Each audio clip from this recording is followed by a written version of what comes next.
옆 사람과 앞뒤로 인사하십시다. 주님이 함께 하십니다.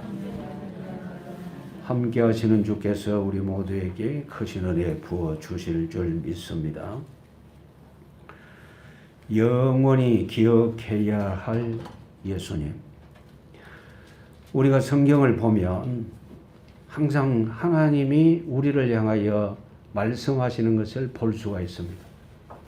특히 사복음서 마태, 마가, 누가, 요한을 보면 우리 주님이 어떤 일을 하셨는지, 왜 이 땅에 오셨는지 그 부분들을 아주 자세하게 소개하고 있습니다.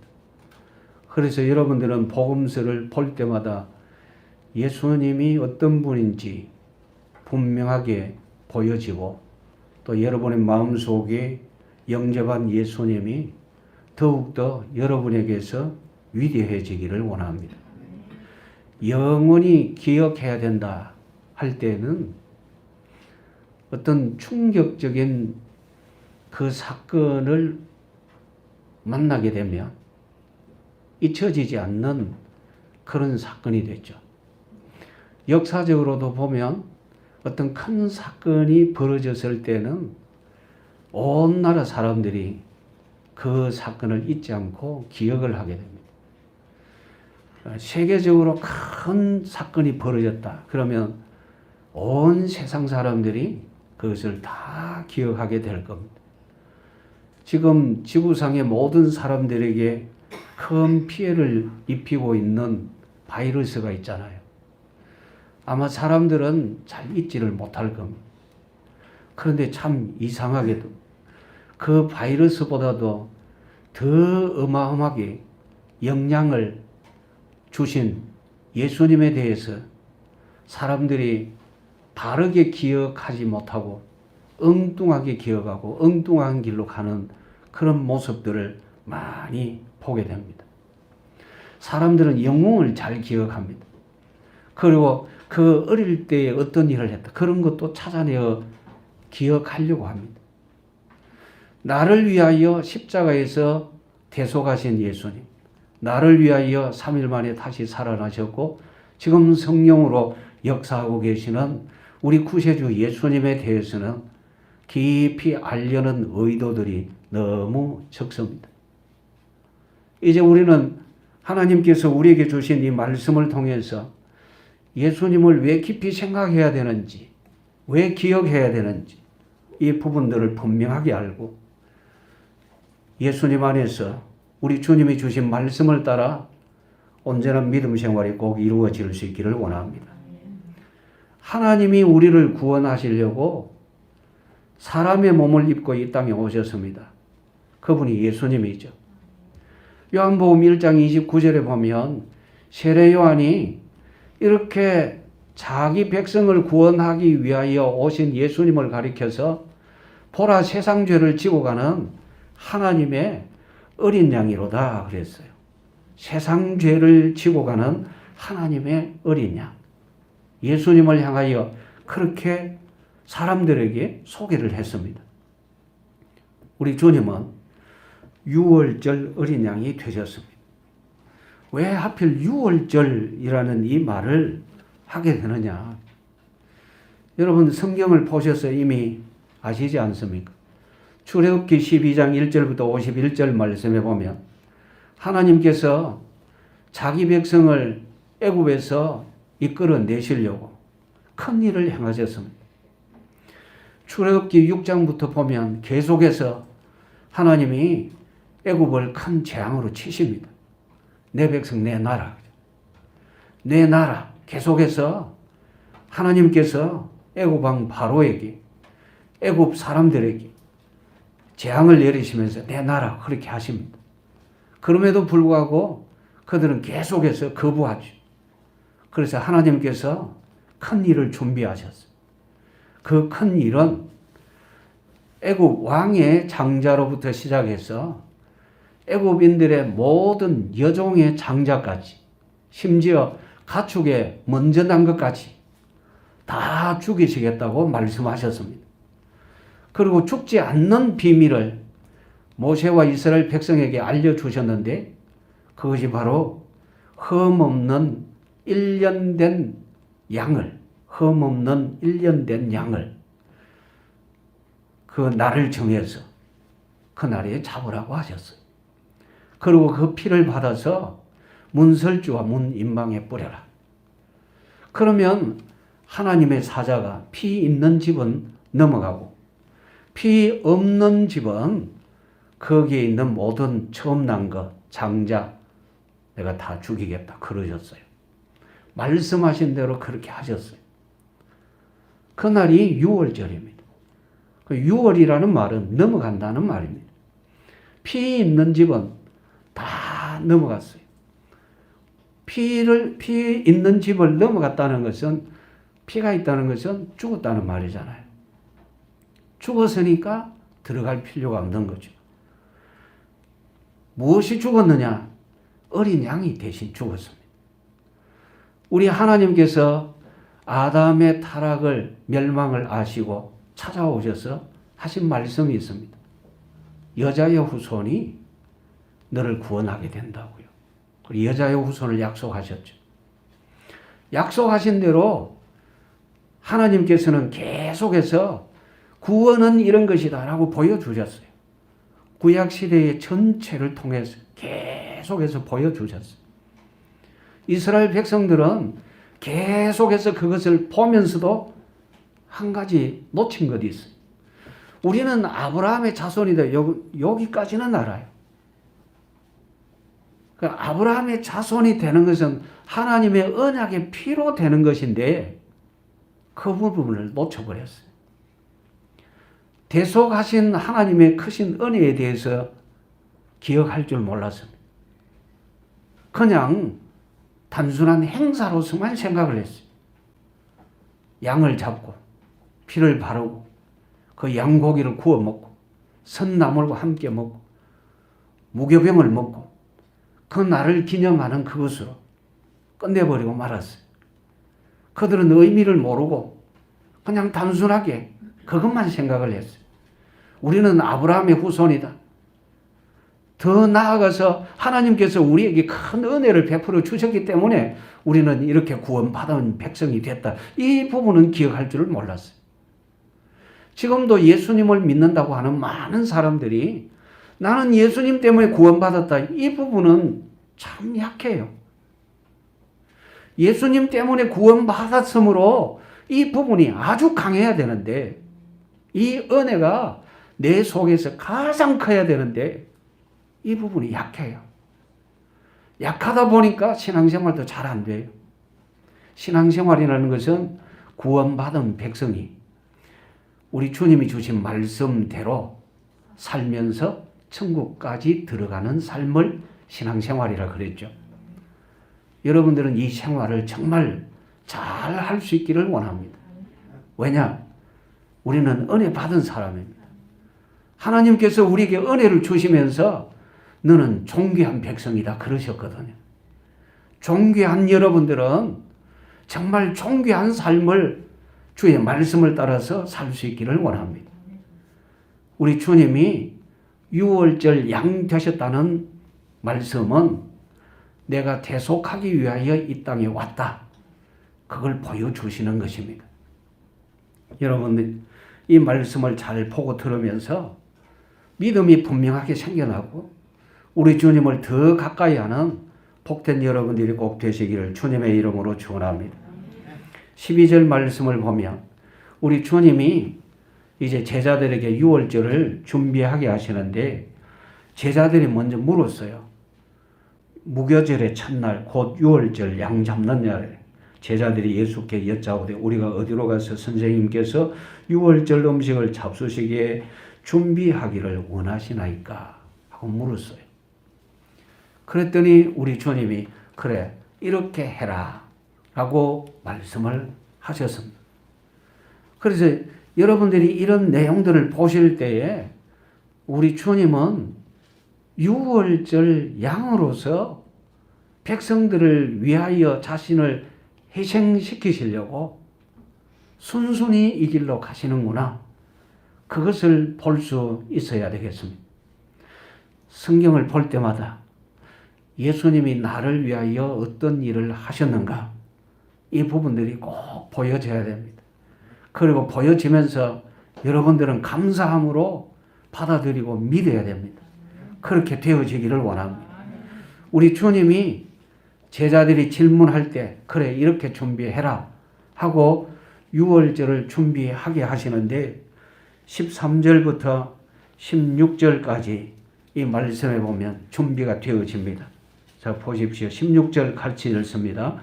제자들이 나가 성내로 들어가서 예수께서 하시던 말씀대로 만나 유월절 음식을 준비하니라. 아멘. 참 신기한 부분은 예수님이 제자 둘을 보내셨는데 요한복음에 보면 그 요한, 베드로 두 사람이 이제 보냄을 받고 갑니다. 가서 여기 13절에 보면 성내로 들어가면 물 한 동이 가지고 가는 사람이 있는데 그 사람 따라가라.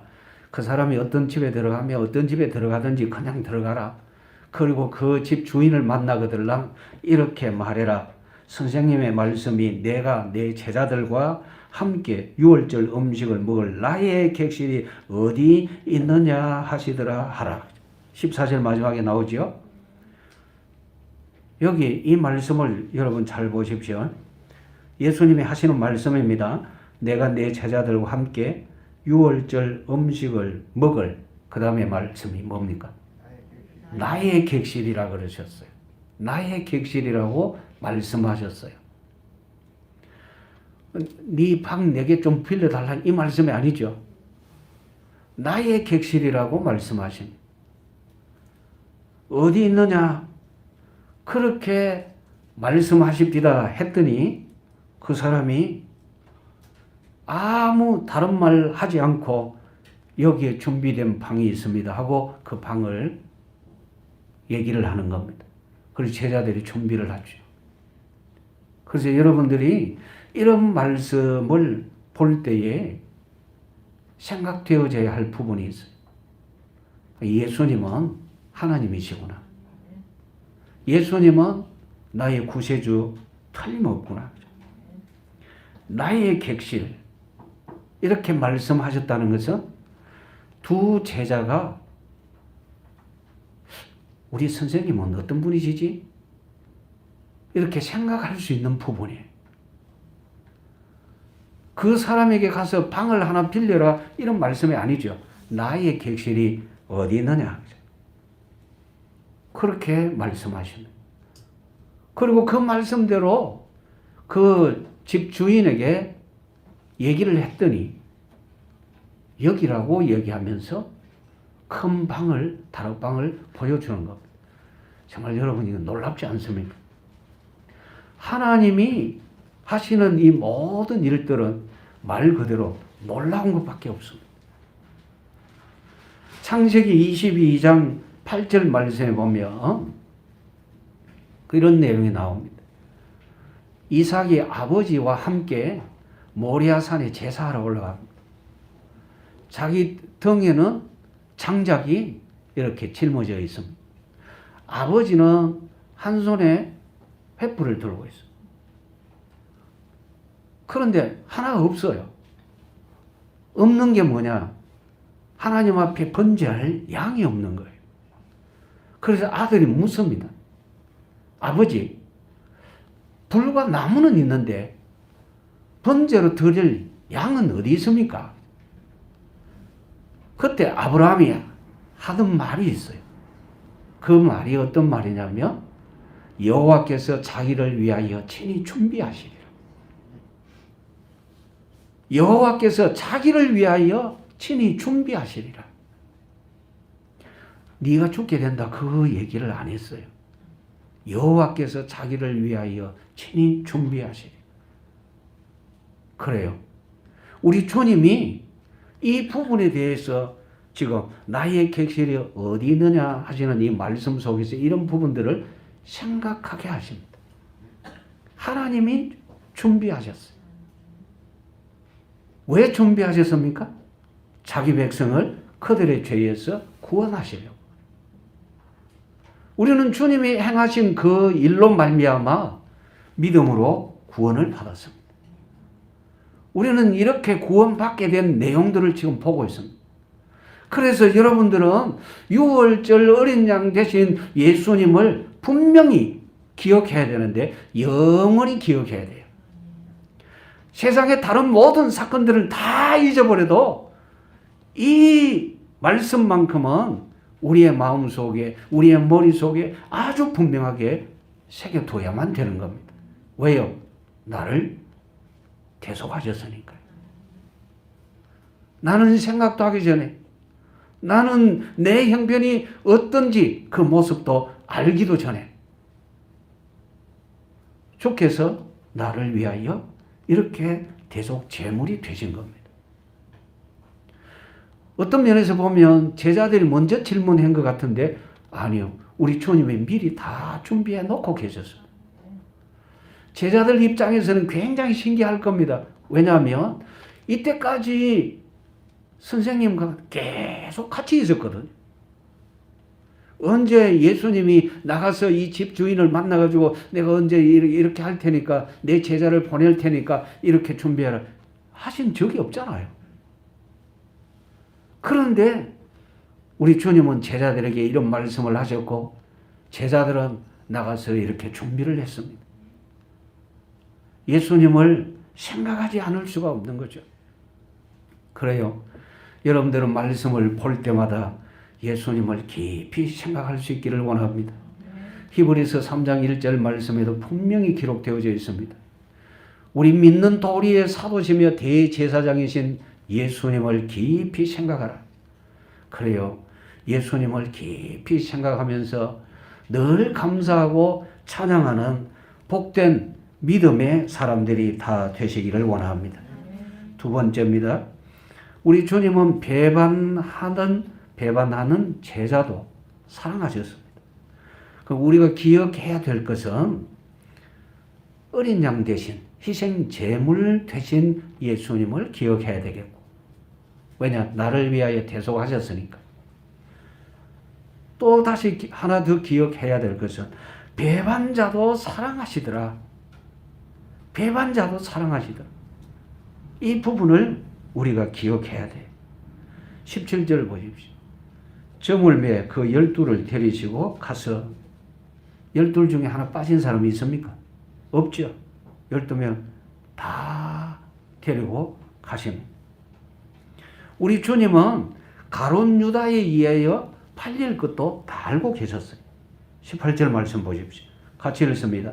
다 앉아 먹을 때에 예수께서 이르시되 내가 진실로 너희에게 이르노니 너희 중에 한 사람 곧 나와 함께 먹는 자가 나를 팔리라 하신대. 아시잖아요. 모르시는 것 아니죠. 아십니다. 배반자도 여기 앉아 있는 겁니다. 그런데 예수님은 아시면서도 이 못된 놈 하시지 않았어요. 이때까지 나를 따라다녔으면서 어떻게 그럴 수가 있느냐 이런 말씀 전혀 아니하셨어요. 다 같이 앉아 먹을 때에 너희 중에 하나가 나를 팔리라 이런 말씀을 하십니다. 왜 이런 말씀을 하실까? 아시면서. 그러면 다른 제자들에게 이것을 드러내가지고 이 사람을 공격하도록 하기 위함인가? 그건 또 전혀 아니잖아요. 왜 이렇게 말씀하셨을까? 아시는 주님이. 이유는 죄에서 돌이킬 기회를 주시는 거예요. 배반자도 사랑하신다는 것은 바로 이 부분입니다. 돌이킬 수 있는 기회를 주십니다. 19절, 20절 같이 읽습니다. 그들이 근심하며 하나씩 나는 아니지요 하고 말하기 시작하니 그들에게 이르시되 12 중에 하나 곧 나와 함께 그릇에 손을 넣는 자니라. 참 묘하게도 그 순간 가룟 유다가 그 그릇에 손을 넣고 있었고 우리 주님도 손을 넣고 있었습니다. 그릇에 같이 손을 넣는 자. 다른 제자들도 다 알겠죠. 그런데 참 신기하게도 다른 제자들은 다 몰랐습니다. 한 사람만 납니다. 누구요? 가룟 유다 자기. 본인만 알아요. 또 누가 알아요? 예수님이 아십니다. 그런데 예수님이 그렇게 말씀하시는 것은 가룟 유다의 마음을 돌이키시려고요. 그에게도 무슨 기회를 주시느냐? 구원의 기회, 회개할 수 있는 기회를 주시는 거예요. 기회를 주시니까 그를 얼마만큼 사랑하셨습니까? 그렇죠. 하나님이 우리를 사랑하셨죠. 얼마만큼요? 독생자를 주시기까지.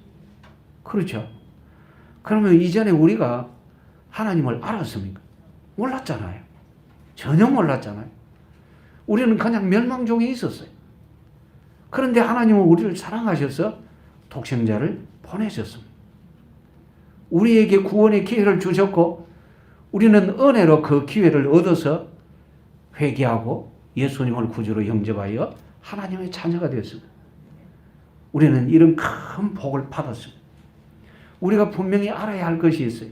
그게 뭐냐면 사람은 누구든지 살아 숨쉬는 동안에는 구원받을 기회다. 틀림없습니다. 살아 숨쉬는 동안은 구원받을 기회다. 그리고 또 한 가지 분명한 게 있어요. 그게 뭐냐? 택한 백성은 구원받기 전에는 절대로 안 죽는다는 거예요. 틀림없죠. 하나님이 택한 백성은 구원받기 전에는 절대로 안 죽는다. 그러면 구원받을 수 있는 그 기회를 안 놓쳐야 되겠죠. 구원받아야 되는 사람 입장에서는 그 기회를 안 놓쳐야 됩니다. 왜냐? 주님은 끝까지 기회를 주시니까. 가룟 유다에게 기회를 주시잖아요. 은혜 받을 기회를 주시잖아요. 회개할 수 있는 기회를 주시죠. 그래서 우리는 이 장면 속에서, 이 사건 속에서 이렇게 자기를 판 제자에게까지 깊은 사랑을 나타내시는 예수님을 생각해야 된다. 기억해야 된다. 그 말입니다. 요한복음 13장 1절부터 11절 말씀에 보면 가룟 유다는 이미 예수님을 팔려고 돈을 받았어요.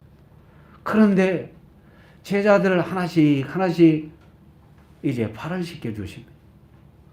여러분 아시죠? 가룟 유다의 발은 뺐습니까? 씻겼습니까? 씻겼습니다. 우리 주님은 배반자도 이렇게 사랑하셨습니다. 다 씻기시면서 하셨던 말씀이 있어요. 베드로가 나는 안 됩니다 이랬을 때 내가 너희들을 다 씻겼지만 다는 아니다. 다는 아니다 그러셨어요. 왜냐? 발은 씻김 받았지만 그 마음이 예수님을 향하여 철저하게 닫혀 있기 때문에 마음이 씻음을 받는 것을 놓쳐버렸어요. 우리 주님은 끊임없이 기회를 주시잖아요. 지금도 마찬가지입니다. 우리가 살아 숨쉬는 동안에 권면을 받게 되죠. 그건 주님이 기회를 주시는 거예요. 우리가 끊임없이 말씀을 듣게 되죠. 주님이 기회를 주시는 거예요. 기회를 주시는 건 놓치지 말아야 되죠. 세상 사람들도 그렇잖아요.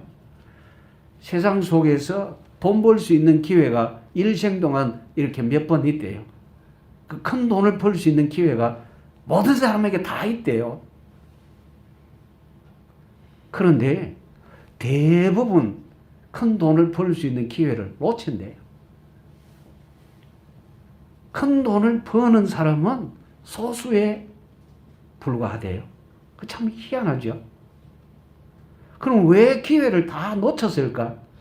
이유는 자기에게 그 기회가 왔다는 사실을 몰라서 그래요. 볼 줄도 모르고. 가룟 유다 역시 그렇죠.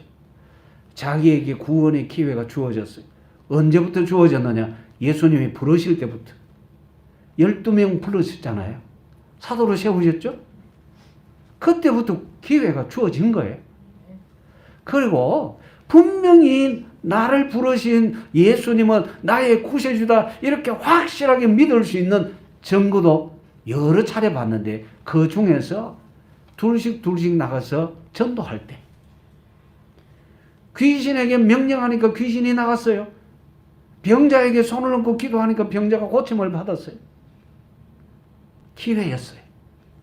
여전히 예수님을 구세주로 안 믿습니다. 예수님을 부를 때마다 주여가 아니라 선생님이여. 한 번도 주여라고 하지 않습니다. 구세주로 인정을 안 하는 거예요.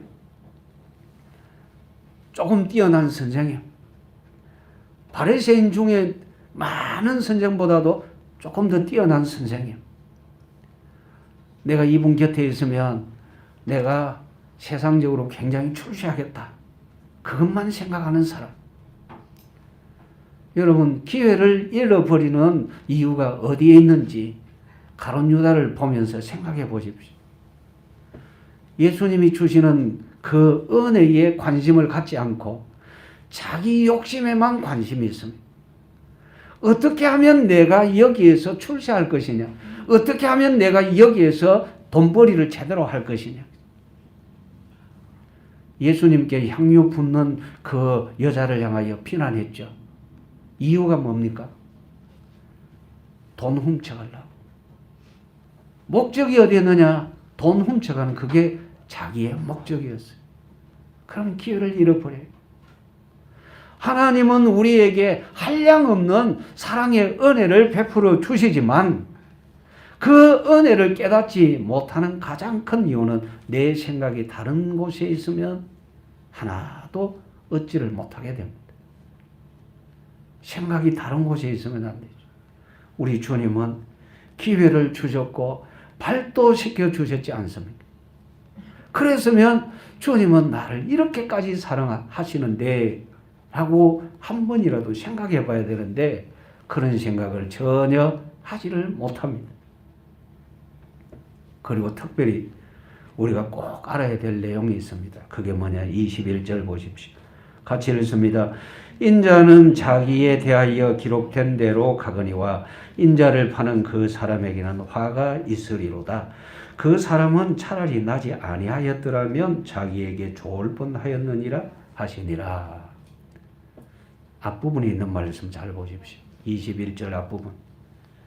인자는 자기에 대하여 기록된 대로 가거니와 기록된 대로 간다라고 말씀하셨죠.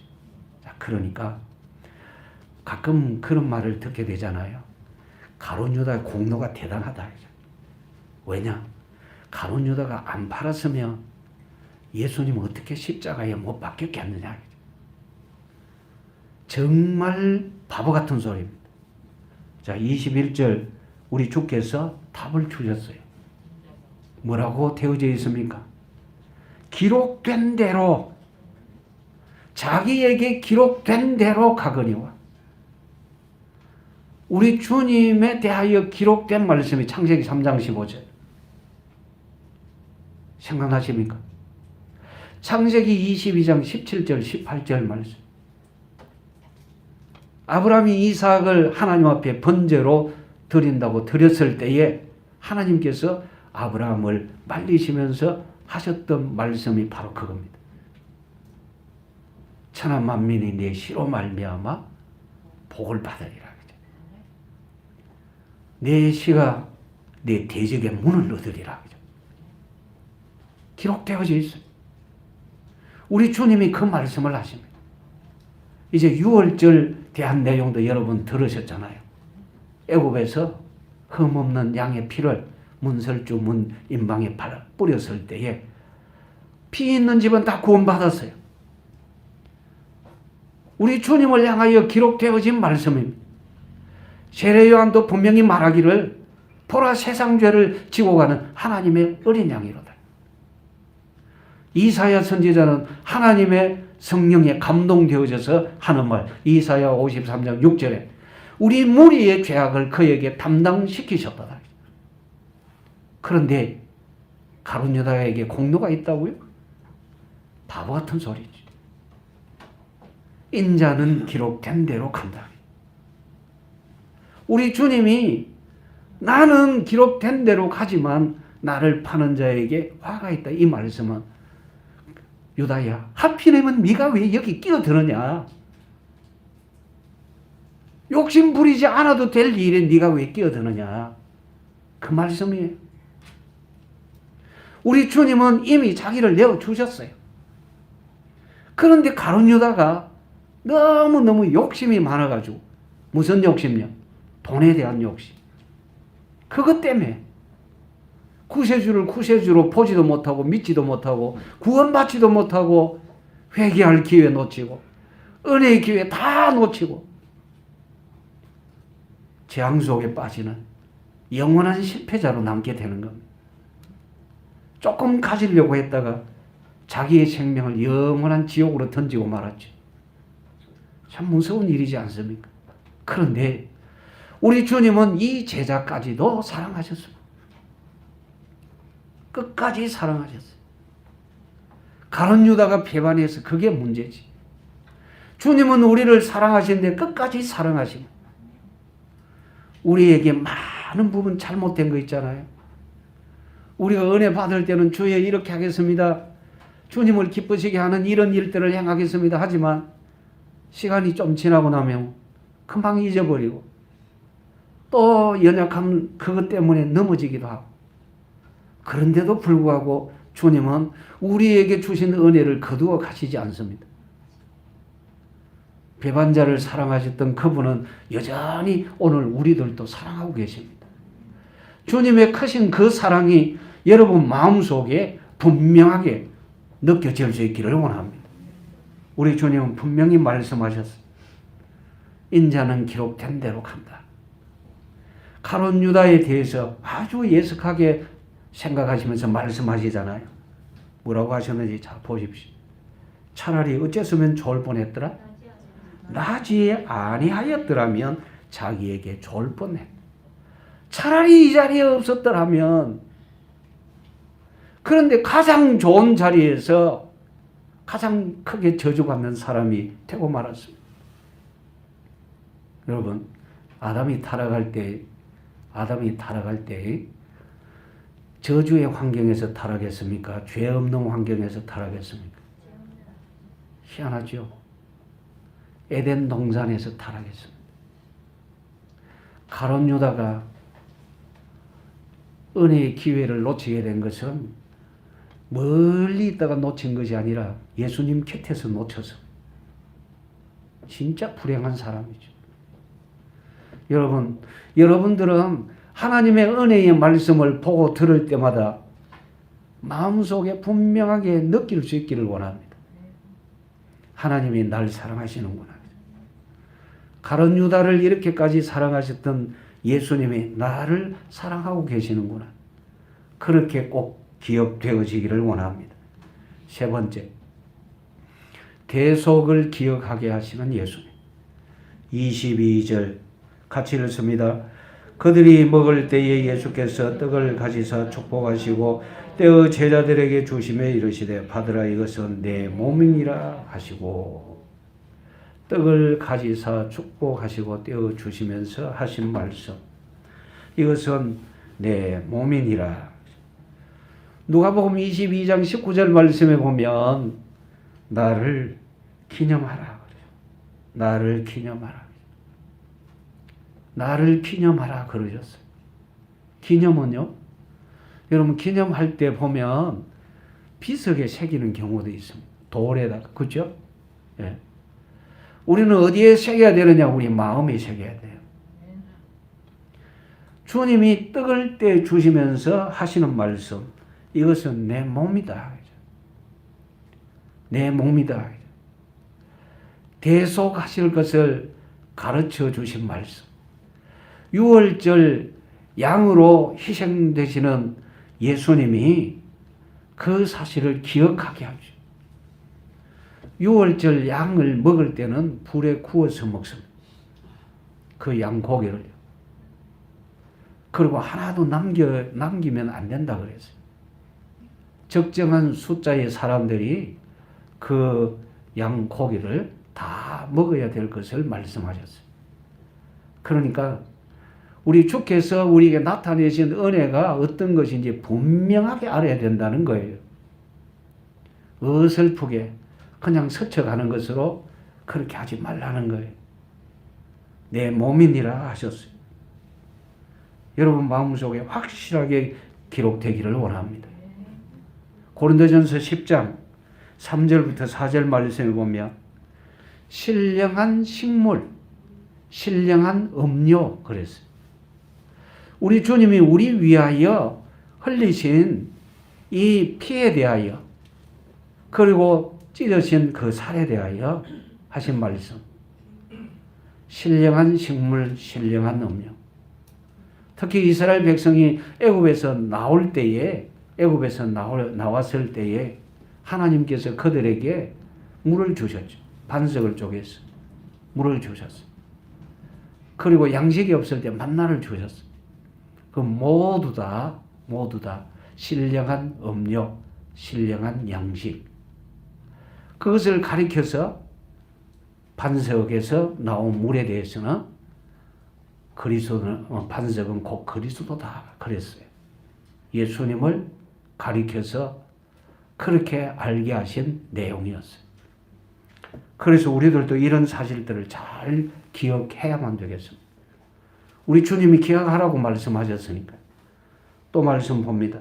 23절, 24절 같이 읽습니다. 또 잔을 가지사 감사 기도하시고 그들에게 주시니 다 이를 마시매 이르시되 이것은 많은 사람을 위하여 흘리는 나의 피 곧 언약의 피니라. 잔은 포도주 잔입니다. 그런데 붉은 빛을 띠고 있죠. 주시면서 하시는 말씀이 내가 흘리는 이 피는 많은 사람을 위하여 흘리는 피다. 이것이 바로 언약의 피다. 우리 하나님께서 계속해서 이 말씀을 하셨거든요. 양 잡을 때, 소 잡을 때, 염소 잡을 때, 비둘기 잡을 때, 그 피. 이건 이렇게 뿌려라. 제단 밑에 이렇게 쏟아라. 그런 말씀을 하실 때마다 뭘 말씀하셨느냐 하면 죄가 사해지는 것을 말씀하셨어요. 그럼 인생에게 문제는 다른 문제가 아니고 죄 문제였다는 말씀이죠. 그런데 피를 뿌릴 때마다 죄가 속한다 그랬어요. 속해진다 그랬어요. 우리 하나님이 그러셨는데 우리 주님이 실제로 이제 자신이 그렇게 되어진다고 가르쳐 주시는 거예요.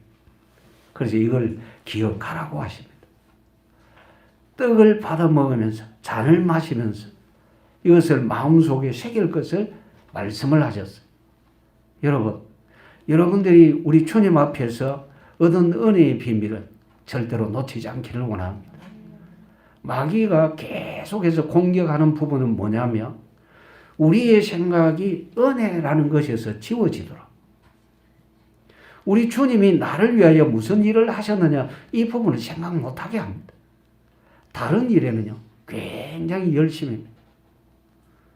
여러분 이제 시간 나면 한 번씩 이제 그 영상 올려놓는 거 보지 않습니까?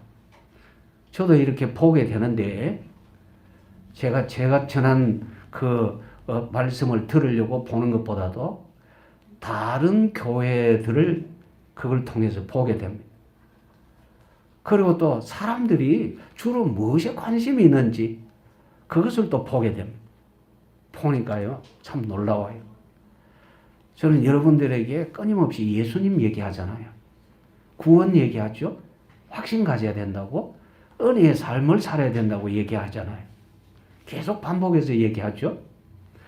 이 얘기를 다른 교회 성도들도 보고 들으면 얼마나 좋을까요? 그런데 참 묘하게도 잘 안 봐요. 다른 거는요 열심히 봐요. 별로 도움이 안 되는 거. 특히 서울의 어떤 그 교회 목사님은요 설교 제목이 정권이 바뀌어져야 할 이유. 설교 제목이 그래요. 그런데 그것을요 수십만의 사람이 봤어요. 희한하죠. 성도들이 어디에 관심을 가져야 되는지 이걸 모르는 거예요. 어디에 집중해야 되고 내가 어떻게 살아야 되는지 이 부분이 지금 분간이 잘 안 되는 거예요. 이제라도 여러분들은요 다른 거 다 잊어버려요. 예수님만 생각해. 왜 예수님만 생각해야 되느냐? 나를 위하여 대속하셨잖아요. 그리고 사랑하시잖아요. 그 사랑의 범위를 보니까 배반자도 사랑하시잖아요. 어떻게 우리에게 대속하셨는지, 어떤 방식으로 대속하셨는지 그 부분도 지금 우리에게 보여주시잖아요. 자신의 살이 찢겨집니다. 피가 흐릅니다. 어마어마한 고난 당하셨어요. 우리 무리의 죄악을 우리 주님께 다 담당을 시켰어요. 그렇게 대속하신 겁니다. 그리고는요, 마지막에 한번 보십시오. 26절 같이 읽습니다. 이에 그들이 찬미하고 감람산으로 가니라. 찬미하고 감람산으로 가니라. 자, 우리 주님은 지금 뭘 앞두고 계시느냐면 이 밤에 잡혀가게 되고 신문을 받게 되고 날이 새면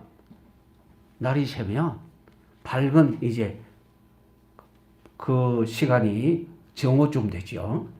십자가에 못 박히시게 됩니다. 모르시는 게 아닙니다. 아십니다. 사람들마다요. 알고 내가 그 길로 가야 된다. 힘들어요. 좋은 일이면 기분 좋게 가지만 어려운 일이 있다. 이러면 야, 그걸 어떻게 하지? 이런 생각이 들죠. 지금 사람들이 다 백신 접종한다고 하잖아요. 1차, 2차 맞았을 때는 전혀 그런 거 없더라. 그런데 3차 맞으라 해가지고 3차 맞았더니 난 엄청 고생했다. 이러니까 3차 맞으려고 생각하니까 내가 또 고생할 건데 하지 말까? 이런 생각. 어렵다 하면 이런 생각 갖게 돼요. 우리 주님은요. 아심에도 불구하고 찬미하시면서 가십니다. 왠 줄 아십니까? 승리의 길로 가시는 겁니다. 하나님의 계획대로 행하시는 그것이 승리의 길입니다. 그 승리의 일로 말미암아 우리에게 무엇이 주어졌느냐? 구원이 주어진 거예요. 우리 주님이 이 땅에 오신 가장 큰 목적은 자기 백성을 그들의 죄에서 구원하기 위해서 그러셨어요. 찬미하시는 가장 큰 이유는 승리를 이제 하셨기 때문에 그렇습니다. 우리 주님은 승리하셨어요. 앞에 있는 일이지만 승리하셨어요. 한 번도 아버지 하나님의 뜻을 어긴 적이 없고 그 계획대로 그대로 하셨어요. 우리 주님이 감람산을 향하여 이렇게 찬미하시면서 가셨는데 이 찬미하는 내용은 시편 118편에 있는 말씀입니다. 그 내용으로 찬양하는데 하나님은 누구 편이라 했어요? 내 편. 어떤 일이 있더라도 내 편이신 하나님 때문에 승리를 누리게 되는 겁니다. 그리고 구세주여 속히 오시옵소서. 제자들은 이제 그렇게 노래하는 그 시편의 노래를 노래하면서 그렇게 따라갔지만 주님은 승리자로 그 길을 가신 겁니다. 그래서 찬미. 오늘 여러분 마음속에 이 은혜의 말씀이 깊게 새겨져서 매일매일 우리 주님과 함께하는 승리의 삶을 온전하게 누릴 수 있기를 주님의 이름으로 축원합니다. 기도드립니다. 하나님 우리 아버지 감사합니다. 크신 능력으로 매일 역사하시는 줄 분명히 믿습니다. 주여 오늘도 우리에게 말씀 주셔서 기억하라 하시오니 분명하게 영원히 기억할 수 있기를 원합니다. 성령으로 믿음으로 권능의 말씀으로 우리의 마음을 구석에 붙들어 주시고 언제든지 주님이 우리의 삶의 최고가 되어지게 하옵소서. 구주 예수님의 이름으로 기도드리옵나이다. 아멘.